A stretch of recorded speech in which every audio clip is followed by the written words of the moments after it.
Hello and welcome to Blogology. My name is Mike Hector, and today we will be talking about the past, present, and future of the blog. Also joining me today will be Dr. Brendan Smith and Dr. Katia Balisolalo. Hello, so first we're going to see what is a blog. A blog is a regularly updated website run by an individual or a small group. It's written in an informal or conversational way. Bloggers usually share their experiences, observations, and opinions to the reader. Today, almost everybody reads blogs, but it hasn't always been the case. 10 years ago, blogs started becoming famous. The first blog was created in 1994 and was called links.net. It was a simple page with manually updated HTML.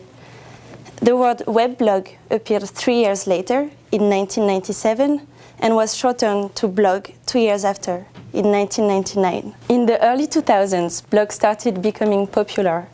In 7 years, over 50 million blogs were created. So now we are going to see the truth and misconceptions about blogs.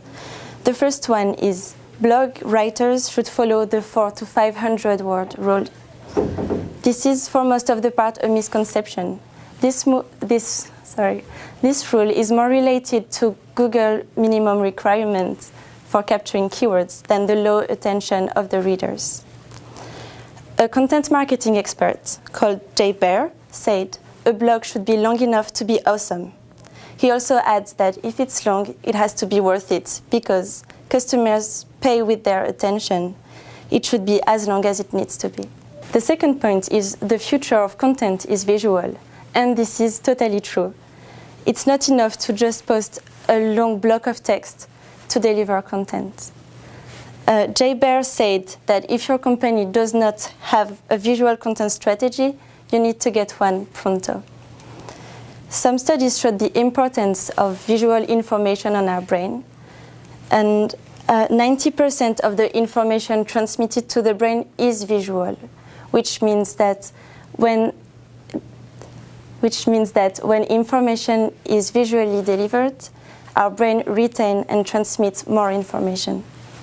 The third point is blogging will automatically attract thousands of readers.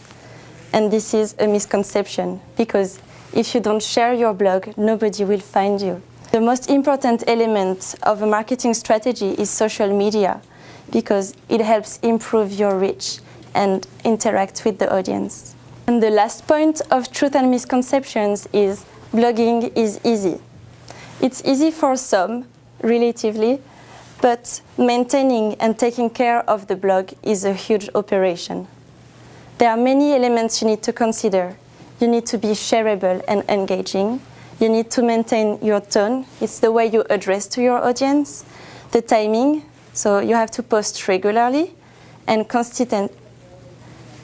consistency.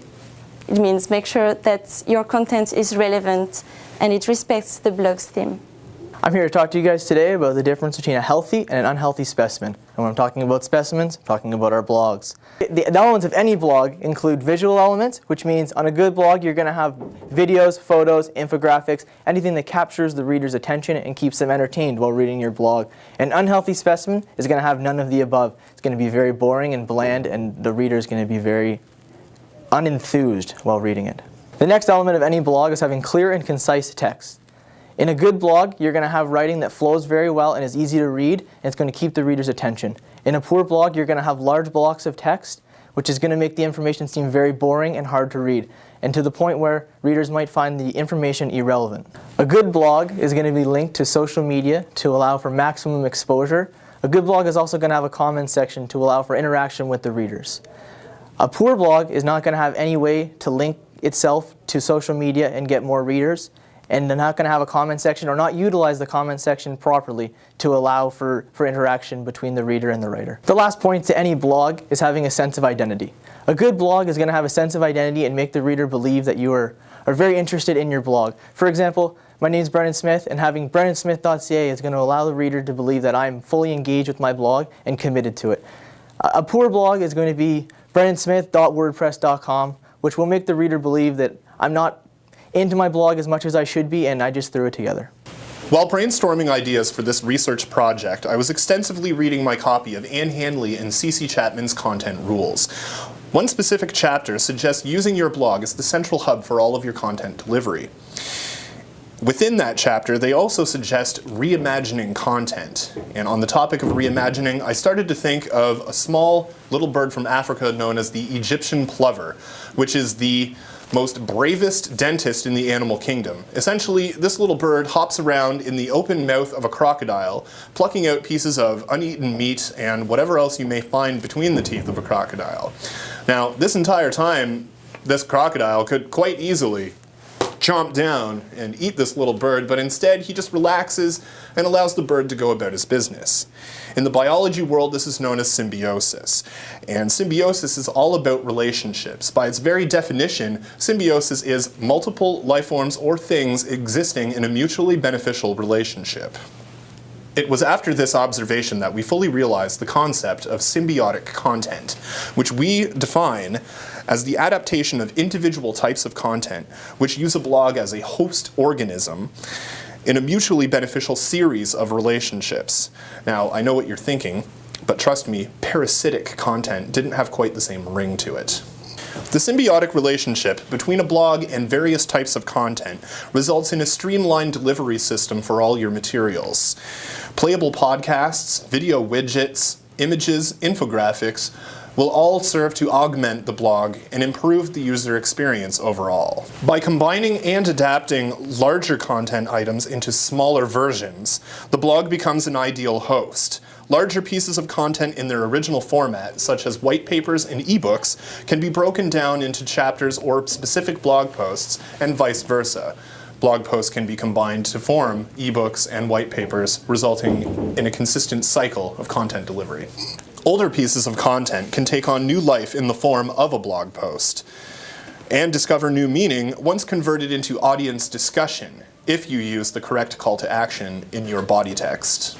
The use of user-generated content will help bring your community closer to your communication strategy and brand, because this day in the digital era, we are no longer talking at consumers, we must endeavor to speak with them.